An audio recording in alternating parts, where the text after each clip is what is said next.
नई घास उगती है और हैरानी की बात यह है कि बर्बाद हुए पेड़ों का भी फायदा होता है।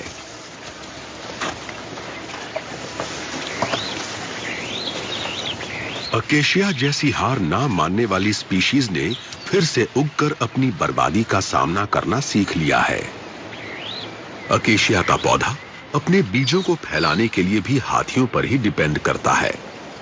हाथियों का डाइजेशन कमजोर होता है, तो वो जो बीज खाते हैं वो कई बार बिना डैमेज के ही निकल जाते हैं।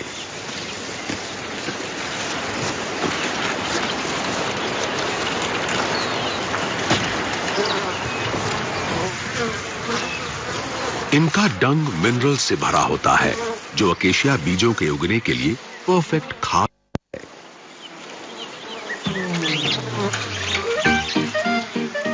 ये मिनरल्स बाकी जीवों को भी सहारा देते हैं। डंग बीटल्स उसे खाते हैं और डंग बॉल्स को धक्का देकर दूर ले जाते हैं ताकि उससे घोंसला बना सकें, जो उनके लार्वे के खाने की तरह काम आएगा। ये कामकाजी बीटल्स आसपास की मिट्टी को फर्टिलाइज करते हैं और बीजों को भी फैला देते हैं, और यही बीज नए इलाकों में उगते हैं। तो हाथी जो पौधे खाते हैं उन्हें उनके ही खाद से न्यूट्रिशन भी मिलता है, और जीवन की एक दूसरे से जुड़ी कड़ियां आगे बढ़ती जाती हैं। एक बार परिवार का पेट भर जाए तो हेड फीमेल इन्हें खाने के लिए नए इलाकों में ले जाती है। इस इलाके को नया बनाने के लिए हाथी बहुत जरूरी होते हैं, और फिर ये अलग अलग तरह के जीवों का घर बनता है।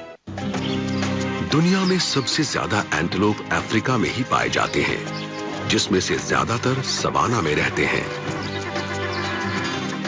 ब्लू विल्डरबीस्ट के बड़े हर्ड्स यहाँ इकट्ठा होते हैं और फास्फोरस और नाइट्रोजन से भरपूर घास चरते हैं। घास के खत्म हो जाने पर मजबूरी में विल्डरबीस्ट को आगे बढ़ना ही होगा। नए इलाकों की तलाश में कई बार ये दूसरे जीवों के झुंडों के साथ हो लेते हैं। शिकारियों से बचने के लिए विल्डरबीस्ट ग्रुप बनाकर रहते हैं, और कई बार ये ज़ीब्रा जैसे ग्रेजर्स के साथ रहना पसंद करते हैं। हैरानी की बात यह है कि खाने की अलग अलग आदतें होने की वजह से इन स्पीशीज के बीच खाने को लेकर कोई मनमुटाव नहीं होता।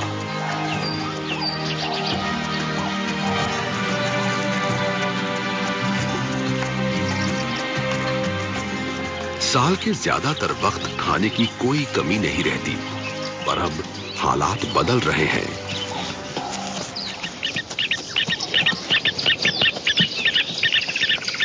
सूखे का अंत हो रहा है, जो सवाना में बहुत ही मुश्किल वक्त होता है।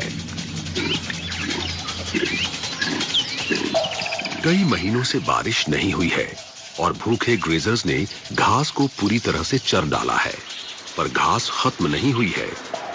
अगर बारिश आ गई तो ये फिर से उग जाएगी। पर अब बची है पचने में मुश्किल सूखी सख्त घास। साल के इस वक्त ग्रेजर्स को खाने की कमी महसूस होती है, पर हैरानी की बात है कि इस मुश्किल वक्त में भी इनका खाने को लेकर आपस में कोई झगड़ा नहीं होता। सवाना की जिंदगी का राज है मिल बांटकर खाना, पर मुकाबले की वजह तो कुछ और ही है। मेटिंग सीजन की शुरुआत हो रही है।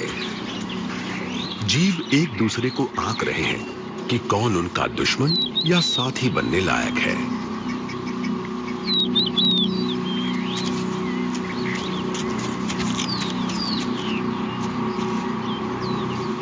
शिकारी कमजोर जीवों को चुन रहे हैं, और स्कैवेंजर्स बचा खुचा पाने की उम्मीद में चक्कर लगा रहे हैं।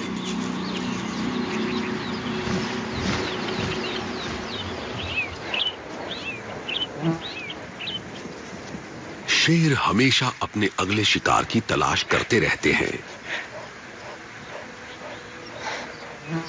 इनके झुंड को प्राइड कहा जाता है, जिसमें करीबी रिश्तेदार फीमेल्स और इलाके का सबसे ताकतवर शेर शामिल होता है। ये सच है कि शेर एक खतरनाक शिकारी है, पर असल में वो अपना ज्यादातर वक्त सोकर बिताते हैं। ज्यादातर यानी दिन के 20 घंटे। प्राइड का सारा काम रात के वक्त होता है, जब इनकी नाइट विजन इन्हें आसानी से शिकार करने में मदद करती है। आंख के नीचे की रिफ्लेक्टिव स्ट्रिप की वजह से शेर कम रोशनी में भी अच्छे से देख पाते हैं।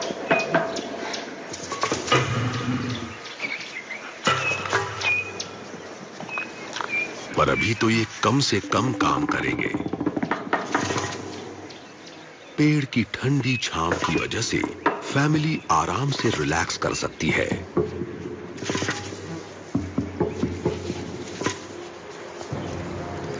पर ये आराम ज्यादा देर के लिए नहीं है। सवाना के कार्निवोर्स में बहुत तगड़ा मुकाबला होता है।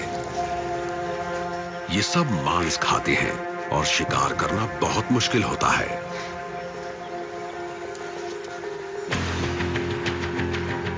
प्राइड में ज्यादातर ही शिकार करती है।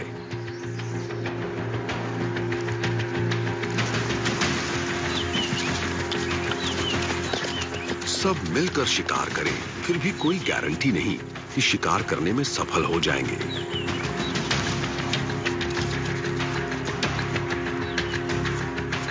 प्राइड शिकार करने का कोई मौका नहीं छोड़ रहा, इसलिए सवाना के जीवों को बहुत संभल कर रहना होगा।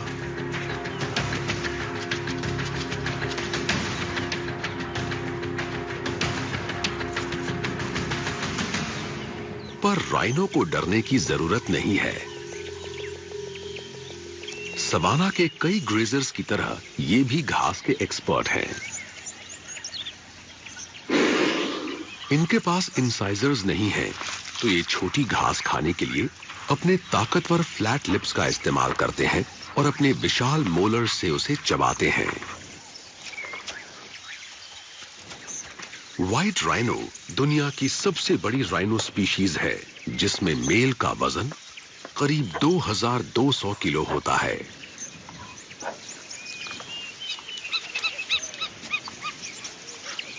फीमेल के साथ इसका 6 महीने का बच्चा भी है। पर मेल के पास होने से इन्हें काफी खतरा है।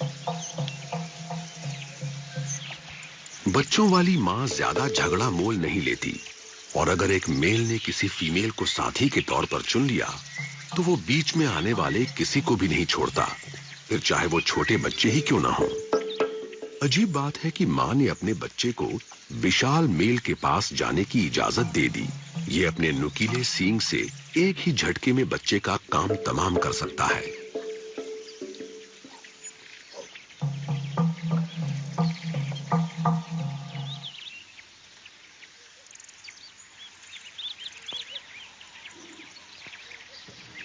पर मेल का बर्ताव काफी हैरानी भरा है।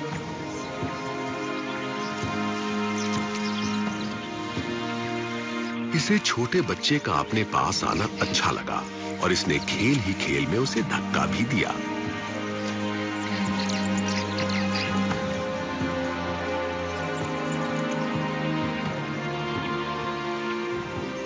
मेल्स अपनी ज्यादातर जिंदगी अकेले बिताते हैं, पर कभी-कभी अपने से कमजोर मेल्स को अपने इलाके में आने भी देते हैं। इस खतरनाक एडवेंचर के बाद छोटा बच्चा अपनी मां के पास चला जाता है। सवाना में इसके जिंदा बचने के लिए सबसे जरूरी इसकी मां है, क्योंकि जिंदगी के पहले 2 सालों